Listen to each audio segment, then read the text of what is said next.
Welcome back, everybody. I'm your host, the Dr. Bob Lee from 107.5 WBLS, right here at Opens Channel 67. Our next guests are instructors of Thinking Through Drawing, a one-week professional development course. Joining us to share more is Dr. Andrea Kantrowitz. Yes, that's correct. And Dr. Michael Flavor. Did I say Michelle? Michelle is here. Michael didn't come today. And she's from the Columbia University, is that right? I'm from Loughborough University in England. Okay. Oh, you're from, okay. I'm from Columbia You're University. from Columbia University, okay. Yes. All right, we got it going back. And Loughborough University, Dr. Angela Brew of the University of the Arts, London. Yes, we welcome you guys to the show. Thank you. So how did you guys come together? Well, back in about 2009, I got very interested in, there's a whole movement in the UK to involve communities and schools and people across the board in the activity of drawing as a way of bringing people together. So I was very interested in this, so I went over to the UK and met my two friends here who had been involved in that. Well, welcome to New York. You've been here before. So how did you come up with the concept of thinking through drawing?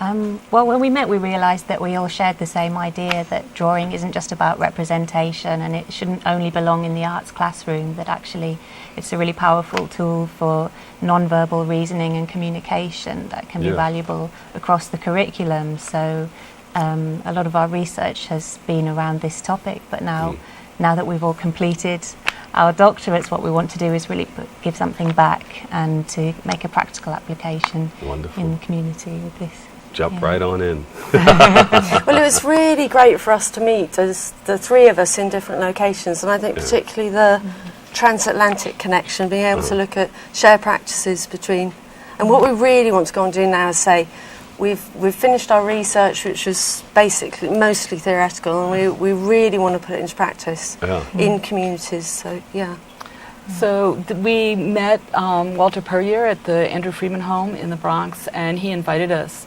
to do this workshop, and we were really thrilled at the opportunity to do so. So the workshop, the week-long workshop is aimed at teachers so that they can incorporate drawing across the curriculum in their classrooms. But we're also doing workshops with kids in the neighborhood, and on Saturdays we really want to invite everyone to come out for our free family workshops at the Andrew Freeman Home. Beautiful. How does this promote like critical thinking, drawing, and the things that you guys use to teach, and what some of the teachers will learn to bring to their classrooms? Well, I think it gives students a whole new way of expressing themselves and thinking through really difficult problems. So there's been a lot of research that shows that children, for example, in science, learn more when they make visual representations of difficult concepts than if they just put it into words. So it just gives a whole new... Put the right side of that brain to work. Yeah, you could say right that. Right side pictorial. Yeah, it's really getting the whole brain to work together. So it's a way of integrating what we can verbalize, and lots of times we know a lot more than we're actually able to put into words. So drawing gives us a way to do that. The reason why you paused, I said the right side of the brain is more involved in pictorial, and the left side is comprehension. But you're right. Both sides are working heavily together. But I think the non-verbal communication is very exciting, isn't it? And especially in our current world, that across languages, drawing's a way that we can express and think and also communicate. So I think that's part of the things we really want. We're all very passionate about it, so we just want to share it and. I'm happy to have three doctors on stage to put these minds together. It's very, very powerful. I like it. Well, it was great for us to find each other during our research, because I actually don't think there's anyone probably doing the same in the world who tried to do interdisciplinary study. So really linking, because we all come from art and teaching backgrounds, but to try and really underpin it with cognitive information. Did you find each other on the internet? How did this happen? Yeah, that's basically how it happened. There was... we got paired up to present at a conference because the organiser recognised that our research areas were both about drawing and cognition, and Michelle was in our workshop, weren't you? Yeah, I did their workshop. I had a poster. The first time I saw Andrea I saw the back of her head, actually, because you were looking at my poster and reading it very interesting. When did you realize that, hey, we have something here? We have something that... Straight away, wasn't it? We were trying to come to New York for free, us two. So we applied to our universities to get a small grant to travel, and we wanted to have a meeting with some scientists at Columbia and in New York. And then somehow Andrea asked the head of education at Teachers College, who said, yes, you can use a meeting room if you open it up to cognitive scientist students. And we ended up with about 200 people at a massive it was conference. Unprecedented. We didn't imagine there would be so much. So it went from planning a tiny meeting, and we just got huge interest. And it's gone on. We've had 3 symposiums. That's how it happened. Right, That's it took wonderful. Huge interest, especially from teachers. And I think we're able to use. There's been so much advance in cognitive psychology, and I think bringing these two fields together of education and cognitive psychology is really powerful. And I think, we were totally shocked. We had standing room only. We had to turn people away. We did. And we have great mentors from cognitive science, professors at Columbia and also in the UK. So it's a very interdisciplinary study group. So actually, yes, people can join our campaign. Yes. They can like us on Facebook. There you go. And they can follow you on Twitter. And yes, they can. And if you, we're really hoping that you come out for our 2 community workshops. But if you can't, please get in touch with us. Date, time. Yeah. They're on the last Saturday of this month and the first Saturday of August, so the 26th and the 2nd of August. Yeah. So shall I mention a bit what we're doing with that? Yeah. We're bringing a workshop that I do in Brixton. So I've been working in community groups in Brixton in London.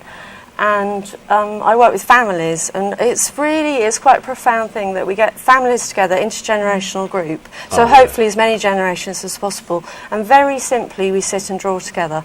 So we try to make it a very safe space, and it's just about being still together and spending really special time that you wouldn't normally.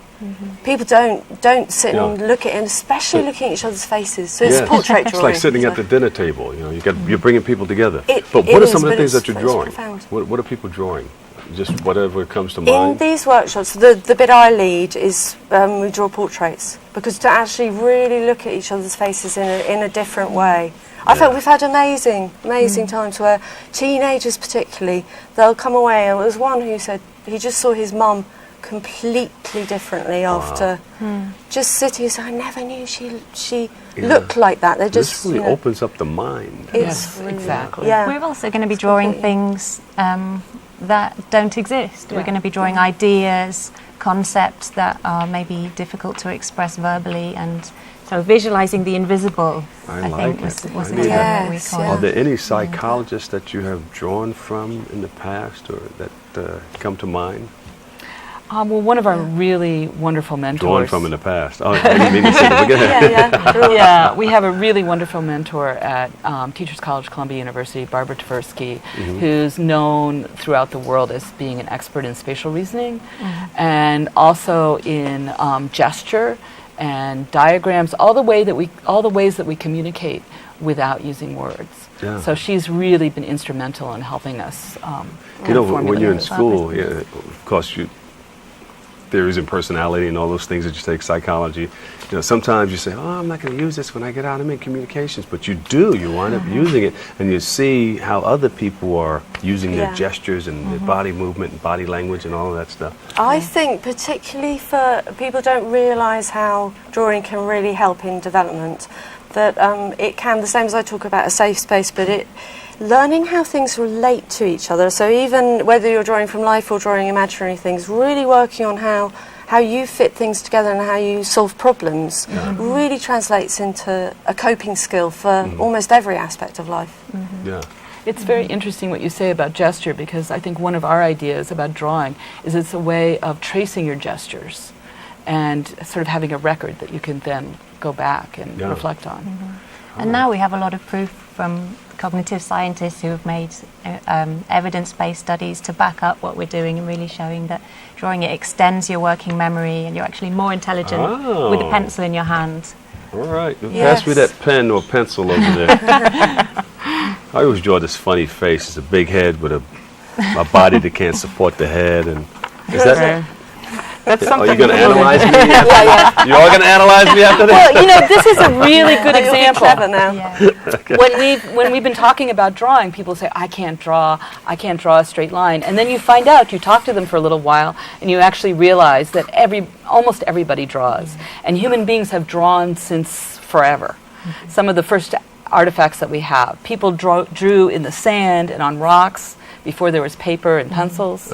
So it's a really universal human experience. And so a big part of our mission is just giving everyone access to that.